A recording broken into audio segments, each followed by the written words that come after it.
저는 이제 횡마법으로 닦는다라고 말씀을 좀 드렸는데, 횡마법으로 닦으면은 치아 옆구리가 다 패여서 그렇게 닦으면 안 된다고 치과에서 그러던데요. 맞습니다.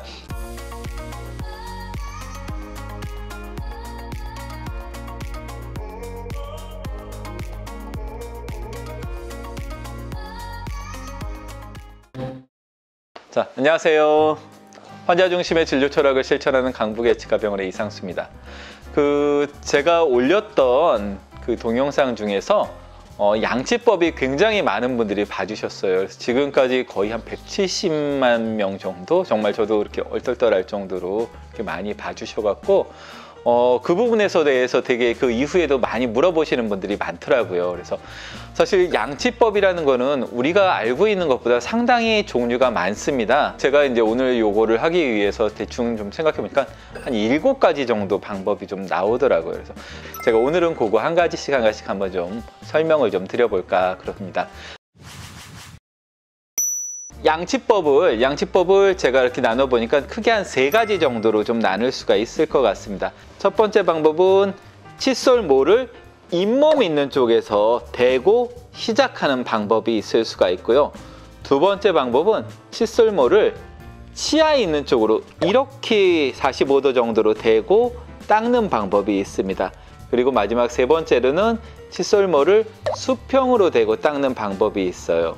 이렇게 3가지 정도로 나눌 수가 있는데, 첫 번째로 우리가 제일 잘 알고 있는 회전법, 치과에서 많이 얘기하는 회전법은 역시 첫 번째 얘기한 칫솔모를 잇몸 있는 쪽으로 갖다 대고서는 닦는 방법입니다. 그래서 회전법은 이 상태에서 이렇게 회전을 하면서 바깥쪽으로 음식물을 쓸어내리란 얘기예요. 이렇게 또 잇몸에 대고 있는 것 중에서 한 가지 또 방법은 그냥 이렇게 쓸어내리는 방법이 있어요.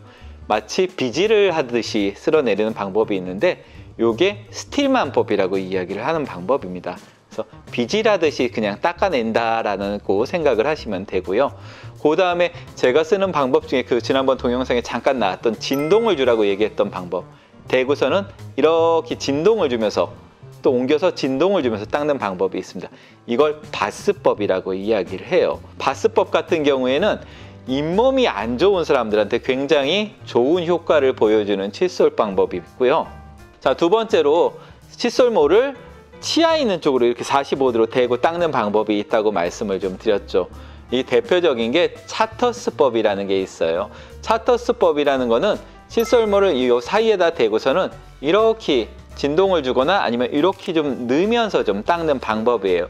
이 차터스법은 언제 굉장히 유용하게 쓸 수가 있냐면은, 자, 우리 이렇게 어른들 금리를 하실 때가 있죠. 중간에 이가 빠져서 금리를 하셨을 때 금리 안쪽 부분이 비어 있습니다. 이 부분이 이가 없는 부분이니까 여기를 닦을 때 차터스법으로 이렇게 칫솔모를 안쪽으로 넣고선 닦을 때 참 좋습니다. 그래서 차터스법은 요럴 때 닦는 방법이고요. 자, 또 칫솔모를 이렇게 치아에 있는 쪽으로 닦는 방법 중에 한 가지는 와타나베법이라는 게 있어요. 당연히 일본 와타나베라는 분이 고안을 했겠죠. TP 메소드, 투스픽 메소드라고도 이야기를 해요. 투스픽이라는 게 아시겠지만 이쑤시개이기 때문에 이쑤시개 방법이라는 얘기예요. 무슨 얘기냐면 칫솔모를 이와 이 사이 부분에 이쑤시개처럼 이렇게 집어넣는 겁니다. 이런 식으로 좀 집어넣어서 이 방법의 장점은 우리가 밖에 있을 때 식사 후에 치간 칫솔이라든가 치실을 써야 되는데 그걸 2개를 같이 쓰기가 좀 곤란하다 그랬을 때 이렇게 하고 이걸 이렇게 꾹 눌러서 치아와 치아 사이 부분에 집어넣는 거죠, 칫솔모를. 이 와타나베법, TP법 같은 경우에는 이렇게 4줄모나 좀 굵은 칫솔 갖고는 좀 닦기가 사실은 좀 힘들고요.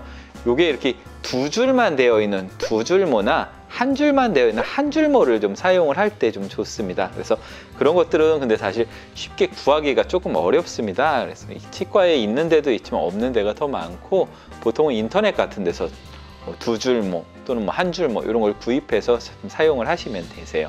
이제 마지막으로 그럼 치아에 수평으로 닦는 방법이 있으세요. 이 제일 좀 쉬운 방법이 폰스법이라는 게 있어요. 폰스법은 이렇게 담은 상태에서 이렇게 돌려가면서 닦는 방법입니다. 이거는 사실 어린이들 또는 유치원생들 칫솔질 처음 가리킬 때 쓰는 방법이에요. 굉장히 닦기가 쉽고 잇몸까지도 이렇게 마사지도 가능할 수가 있기 때문에 굉장히 많이 닦으실 수가 있고, 마지막으로 횡마법이라는 게 있습니다. 이렇게 칫솔을 치아에 수평을 해서 좌우로 쭉쭉 닦아주는 이 방법이죠. 지난번에 제가 동영상 올렸던 부분은 저는 이제 횡마법으로 닦는다라고 말씀을 좀 드렸는데, 그때 제일 많이 댓글을 주셨던 게 횡마법으로 닦으면은 치아 옆구리가 다 패여서 그렇게 닦으면 안 된다고 치과에서 그러던데요 라고 글을 많이 좀 써주셨거든요. 맞습니다.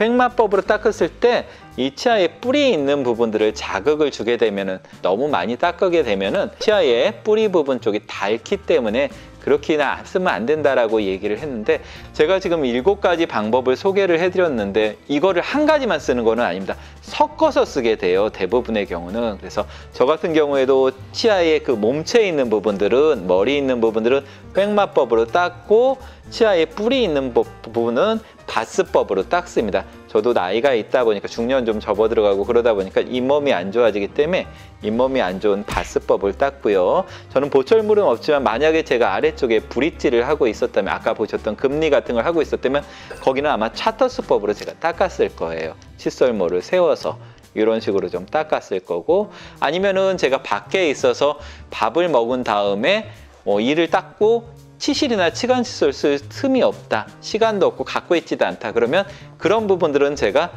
와타나베법, 티스픽 메소드로 이렇게 세워서 칫솔모를 이 사이에 들어갈 수 있도록 닦았을 겁니다. 그래서 어떤 한 가지 방법으로만 닦는 게 아니고 사실 그 7가지 방법을 다 섞어서 닦는다고 생각을 하시면 되시고요. 결국에는 어떤 방법이든 이만 잘 닦으시면 되세요. 한 가지 제가 더 말씀을 드리면, 아까 그 횡마법으로 했을 때 치아 뿌리 부분이 많이 다를까 봐 걱정하시는 경우가 있는데, 사실 치아 뿌리가 많이 다른 거는 칫솔질도 문제가 있겠지만 치약이 굉장히 큰 역할을 합니다. 치약에도 여러 가지 종류가 있어요. 근데 그 치약 안에는 어느 정도의 마모제가 들어있기 때문에 어느 정도 광을 내거든요. 광택제처럼 마모제가 들어있는데 그 마모제가 강할수록 이가 잘 갈려 나갑니다. 특히나 많이 심한 것들이 미백치약 같은 거, 그거는 말 그대로 광택을 좀 더 잘 나게 하기 위해서 마모제가 강하거든요. 아니면은 외국 치약 같은 거, 제가 보니까는 국산 치약보다는 외제 치약들이 좀 더 마모제가 강하게 들어가 있습니다. 그래서 그런 것들 조금 피해 주시면은 치경부 마모되는 거, 치아 뿌리 닳는 거는 조금 더 예방을 하실 수 있지 않을까 싶습니다. 예, 일단 오늘은 칫솔질에 대한 궁금증들도 굉장히 많으시고, 또 다른 칫솔질이나 이런 것들도 소개를 한번 해드리는 것도 좀 좋을 것 같아서 제가 말씀을 좀 드렸고요. 여러분들이 여러분들한테 맞는 방법, 그리고 말씀드린 것처럼 한 가지 방법만 닦는 게 아니고 효과적으로 입안에 음식물 찌꺼기만 제거하면 된다는 거 기억해 주시면 좋을 것 같습니다. 예, 오늘은 여기까지 진행하겠습니다. 감사합니다.